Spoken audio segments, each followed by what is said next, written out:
So, the great war of Kurukshetra. It's finally over. The ashes have cooled, the funeral pyres are quiet, and the city of Hastinapur is trying to figure out how to rebuild. But for the victor, King Yudhishthira, the silence is just deafening. The real battle, this storm inside his own mind, is really just getting started. You see, there's this one thought that just keeps playing over and over in his head, poisoning the very idea of victory. Imagine this. He's walking through the morning city he just won, and what does he see? Not a kingdom, but a graveyard. A graveyard that he helped create. And the weight of that guilt, it's absolutely crushing him, making the throne feel less like a prize and more like a punishment. So on the outside, everything looks calm, right? Or at least kind of fragile calm. But inside the new king, oh man, a total storm is raging. He won the war for Dharma, for righteousness, but he feels anything but righteous. He feels like a sinner, just lost in this profound emptiness that comes after a victory that feels more like a catastrophe. Then one day, he's finally away from all the public stuff, all the endless rituals in the morning, and his mother, Queen Kunti, calls for him. The scene is so simple, just a quiet room in the palace. But what's about to happen here? Well, it's going to unravel a secret that tears the whole story of the Mahabharata wide open. You can see the tears in her eyes, you can hear the tremble in her voice.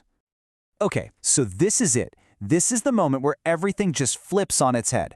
A truth, a secret that Kunti has held on to for her entire life is about to come out, and it's going to shake the Pandavas' world to its absolute core. She knows if she doesn't speak now, this sin is going to follow her beyond death itself. And so, in this quiet room, her voice is barely a whisper, and she just drops the bombshell. Yudhishthira, there is a truth I have hidden my entire life. Karna was not your enemy. He was your eldest brother, my firstborn son from the sun god. Just let that sink in. The man they fought tooth and nail, the one they hated, the champion of their enemy, he was their own brother. And Yudhishthira, he's just frozen, like a statue. It's as if the floor has completely vanished from beneath his feet. His first words are just pure gut-wrenching shock. Wait, what are you saying, Mother? The man we considered our greatest enemy, who stood against us for Duryodhana, he was our own blood? And then it all comes tumbling out, the whole tragic story. Kunti confesses everything about how, when she was just a girl, she got this boon from the sage Durvasa, how, out of a moment of youthful curiosity, she called upon the sun god, and how a child was born, radiant with divine armor and earrings. And then the hardest part, how terrified of what people would say, a young, unmarried mother, she put that baby in a basket and just let the river take him away.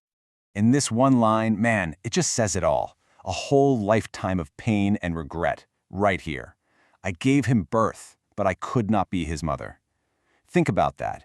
She chose her reputation over her own child. And now that choice has come back as a nightmare she just can't escape. So that initial shock and sorrow in Yudhishthira, it doesn't last long. It curdles, almost instantly, into this raw, explosive anger. The shock gives way to the painful, awful reality of what this secret has cost them. He turns on his mother, and you can just hear the agony in his voice. Why now, mother? Why didn't you tell us this when Karna was alive? We could have embraced him. He could have been with us. But you stayed silent. We killed him on the battlefield, and only now you tell us he was the eldest Pandava? And as the other brothers, Bhima, Arjuna, Nakula, and Sahadeva, hear this truth, the whole room just fills with this new kind of awful grief. Arjuna, the great warrior, just stares down at his own hands, the very hands that fired that fatal arrow, and they start to shake. Bhima, mighty Bhima, can only clench his fists, his frustration boiling over into a silent rage. And Nakula and Sahadeva, they're just standing there, frozen, with this look of complete and utter shock on their faces. For Arjuna, this is a special kind of hell. It's so personal, so direct. He was the one who ended Karna's life. I fired the final arrow, he says, his voice just breaking. If I had known he was my elder brother, could I have even lifted my bow? He doesn't see himself as a victorious warrior anymore. He sees himself as the man who killed his brother. And Bhima, always the practical one, he just cuts right to the heart of it. He questions everything they fought for. He asks Yudhishthira, Dharma-Raj, what dharma, what justice are we supposed to teach people now? When a brother kills a brother without even knowing it, what do you even call that? Their entire moral victory, it suddenly feels like a bitter, hollow lie. And for Yudhishthira, all of this, the grief, the anger, the feeling of being completely lied to, it's just too much. This is his breaking point. The man who was, for his entire life, the poster child for Dharma, is about to completely shatter his own identity. In this voice, just dripping with bitterness, he makes a declaration. From now on, let no one call me Dharma-Raj. The king of Dharma is rejecting his own name. He's rejecting the title that has defined his whole life. I mean, what good is being called the righteous when you feel like you've just been part of the most unrighteous act imaginable?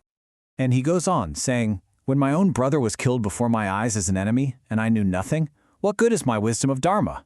If this is Dharma, then I consider it a burden, not a title. The very ideal he dedicated his life to has become the source of his absolute greatest pain. So, a little later, after that first huge storm of emotion starts to calm down, Krishna comes to speak with Yudhishthira alone.